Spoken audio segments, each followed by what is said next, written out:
देखिए 10 नंबर प्रश्न पर ध्यान दीजिए। 10 नंबर प्रश्न में कहता है कि ABC साझेदारी फर्म में है जो फर्म को समापन करते हैं। वसूली के पश्चात उनके व्यवसाय का स्थिति निम्न प्रकार है, यानी उसका जो बैलेंस शीट है वो जब वसूली खाता बना लिया गया उसके बाद का वसूली खाता बनाने के बाद जो बैलेंस शीट होता है ना वो दिया हुआ है। इसका मतलब कि वसूली खाता में जो हम सन्ड्री एसेट्स भेजते हैं और सभी बाहरी दायित्व जो सन्ड्री लायबिलिटीज भेजते हैं वो सब इसमें आपको कुछ नहीं मिलेगा। मतलब आपको रियलाइजेशन अकाउंट तो बनाना ही नहीं है, क्योंकि आपके बैलेंस शीट में जो भी बिक्री योग्य संपत्ति है, जो भी लायबिलिटी है जिसको आपको पेमेंट करना है, वो सब कोई भी आइटम दिया हुआ है ही नहीं। ठीक है, बैलेंस शीट में वसूली पर लाभ या हानि स्पष्ट रूप से दे दिया गया है और आपको कहता है दिवालिया साझेदार की पूंजी खाता जो बचा हुआ है उस साझेदार का पूंजी खाता बनाइए। क्लियर? तो यहाँ पर दिया हुआ है कि ABC साझेदार है, उसका बैलेंस शीट दिया गया है। लायबिलिटी साइड में कैपिटल है AB का, एसेट साइड में बैंक, लॉस ऑन रियलाइजेशन, और C का अधिविकर्ष यानी C नाम का जो साझेदार है उसने व्यवसाय में पूंजी जितना दिया था उससे ज्यादा रुपया निकाल लिया। तो कितना ज्यादा निकाला? तो 3000 ज्यादा निकाला है, तब ना लायबिलिटी साइड में उसका पूंजी कुछ भी नहीं है और एसेट साइड में ओवरड्रॉन 3000 रुपया दिया हुआ है। फिर कहता है C कुछ भी दिन लाने में असमर्थ है, फर्म की पुस्तकें बंद कीजिए। गार्नर बनाम मर्रे के निर्णय के अनुसार भी बनाना है और भारतीय साझेदारी अधिनियम 1932 के अनुसार भी बनाना है। तो हमने यहाँ पर फॉर्मेट जो खींचा है बाएं साइड में, यहाँ पर हम गार्नर वर्सेस मर्रे का नियम लगाएंगे यहाँ पर। ठीक है, और इसमें हम लोग इंडियन पार्टनरशिप एक्ट लगाएंगे, भारतीय साझेदारी अधिनियम के अनुसार बनाएंगे और इसमें गार्नर बनाम मर्रे के अनुसार बनाएंगे। ठीक है, दोनों में सिर्फ एक ही बात का अंतर है दोनों में कि आपको वसूली की जो हानि है उसको जो बचे साझेदार है, स्वदेशी साझेदार है, सॉल्वेंट पार्टनर है, वो नगद में लाएंगे गार्नर बनाम मर्रे के अनुसार, और भारतीय साझेदारी अधिनियम के अनुसार नगद में नहीं लाएंगे। बस एक ही बात का अंतर है। तो यहाँ पर देखिए रियलाइजेशन तो बनाना नहीं है, ये आपका साझेदार C का पूंजी खाता हो गया, ये C का हो गया, और ये पार्टिकुलर AB। ठीक है, और ये कैश अकाउंट। तो यहाँ पर जो दिवालिया हुआ है C उसका पूंजी एसेट्स में है, तो टू बैलेंस BD देखिए 3000 रुपया यहाँ लिख देंगे। ठीक है, इस दोनों का यहाँ है पूंजी, तो बाय बैलेंस BD 10,000 5,000 जो उसके लायबिलिटी साइड में है 10,000 5,000 हो गया। ठीक है, और बैलेंस शीट के एसेट्स में देख लीजिए बैंक है 5700 बैंक, तो यहाँ पर बैंक अकाउंट लिख लीजिए। तो डेबिट में टू बैलेंस BD 5700, हमारे पास इतना ही डाटा उपलब्ध है ना, और एगो वसूली पर हानि 6300 है। बस वसूली पर हानि 6300 और तो कुछ नहीं है। तो ये जो ये है गार्नर बनाम मर्रे, इतना सारा बात हम इसमें भी लिख लेते हैं तब स्पष्ट क्लियर हो जाएगा। ये C दिवालिया हुआ है, पार्टिकुलर AB, यहाँ पर टू बैलेंस BD, C में 3000, यहाँ पर बाय बैलेंस BD 10,000 5,000, और यहाँ पर टू बैलेंस BD 5700 हो गया। अब चलिए वसूली पर हानि कितना है 6300। तीनों साझेदार बराबर के साझेदार हैं, कुछ नहीं कहा गया है तो बराबर के हैं, तो तीनों आदमी रियलाइजेशन का लॉस बांटेंगे। तो यहां पर लिख लेते हैं टू रियलाइजेशन अकाउंट लॉस 2100, 6300 को 3 आदमी बांटेगा तो 2100 होगा। टू रियलाइजेशन अकाउंट लॉस कितना 2100 और तो कुछ नहीं, वही लॉस इसमें भी बांटा जाएगा। यहां पर to realisation account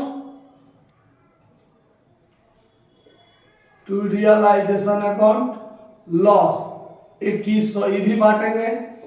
to realisation account loss 2100 ये भी बांटेंगे। हो गया बात। अब देखिए गार्डनर बड़ा मर्रे के अनुसार ये जो लॉस है नगद में लाया जाएगा बाय कैश अकाउंट या बाय बैंक अकाउंट। चूंकि बैंक अकाउंट खोलना है तब by bank account realisation loss लाएगा। 2100 भी लाएगा, 2100 भी लाएगा, और ये इसमें नहीं लाएगा। बस यही अंतर है। चलिए अगला काम। अब ये साझेदार दिवालिया हुए हैं, सी दिवालिया हुए हैं 5100 डेबिट में, तो यहाँ भी 5100 होना चाहिए। इसके संपत्ति से कुछ भी वसूली नहीं है, तो 5100 का भरपाई कौन करेगा? ये दोनों आदमी करेगा। किस अनुपात में करेगा? तो ये जो इसका पूंजी का अनुपात है 10,000 और 5,000 यानी 2:1, उसी में भरपाई करेंगे। तो यहाँ पर हम लोग लिखेंगे bye solvent partners capital account, bye solvent partners capital account. इसका अनुपात क्या है? 2:1, 10,000 और 5,000 है, इसका मतलब 2:1 क्या है? 1 है। तो 2:1 में इसका क्या करेंगे? भरपाई करेंगे। क्यों? तो सवाल में कैसे भरपाई किया जाएगा इसके बारे में कोई जिक्र नहीं किया हुआ है। ठीक है, चलिए। तो अब ये 5100 को 2:1 में बांटेंगे, तो ए और बी 3400 और 1700 बांटेंगे। क्यों? तो 2:1 3 से भाग देंगे तो 1700, तो 17 दूनी 3400 और 1700। तो यही दोनों का भरपाई यहाँ भी होगा। To C's capital account, to C's capital account 3400 और 1700। और बैलेंस शीट सब में तो कोई भी आइटम नहीं है ऐसा। ठीक, चलिए ये हो गया 12,100, 7,100, यहाँ भी 12,100, 7,100। अब यहाँ पर आप क्या कीजिए, तो 12,100 में से घटा दीजिए 3 2 5, 5,500 घटाएंगे ना, 5,500 घटा दीजिए तो 6,600 इसको पेमेंट हो जाएगा to bank account, to bank account final payment. ठीक है, और यहाँ पर 7100 है ना, 7100 में से घटा दीजिए 3,800, 3,800 तो 3,300। क्लियर? तो यहाँ पर जब बनेगा बैंक अकाउंट बनेगा तो ये दोनों रुपया तो यहाँ लिखाएगा to A's capital account, to B's capital account. 2100 2100 2100 2100, और फिर ये दोनों जो पेमेंट हुआ है वो क्रेडिट में जाएगा बाय एज कैपिटल अकाउंट और बाय बीज कैपिटल अकाउंट। कितना? 6300, 6600 और 3300। अब दोनों को जोड़ दीजिए तो 5 और 4 9, 9,900 इधर भी हो गया, 9,900 इधर भी हो गया। क्लियर? अब इसमें आइए, इसमें क्या करेगा? तो इसमें भी दिवालिया हुआ है, तो जो ये जो 5100 से दिवालिया हुआ, 5100 से 5100, तो इसको भी तो bye solvent partners capital account ये भरपाई कैसे करेगा? वैसे ही 2:1 में भरपाई करेगा। तो ए भरपाई करेगा, बी भरपाई करेगा। कितना? वही 3400 और 1700, 5100 का भरपाई हो गया। ये यहाँ आ जाएगा to C's capital account, to C's capital account. A करेगा 3400 भरपाई और बी करेगा 1700 भरपाई। यहाँ पर टोटल 10,000, यहाँ 5,000, यहाँ भी 10,000, यहाँ 5,000। 10,000 में से 5500 जाएगा तो 4500 to bank account final payment हो जाएगा, फाइनल पेमेंट। और ये 5,000 में से 3800 जाएगा तब 1200 पेमेंट होगा। तो इधर तो कुछ नहीं है, इधर तो कुछ नहीं आएगा, ये दोनों पेमेंट इधर जाएगा। तो बाय एज कैपिटल अकाउंट 4500 और बाय बीज कैपिटल अकाउंट 1200, दोनों को जोड़ दीजिए 5700। आया बात समझ में? कहीं कोई दिक्कत इस बात को समझने में? इसका आंसर आप लोगों को शायद नहीं मिला होगा या मिल गया होगा, देख लीजिए।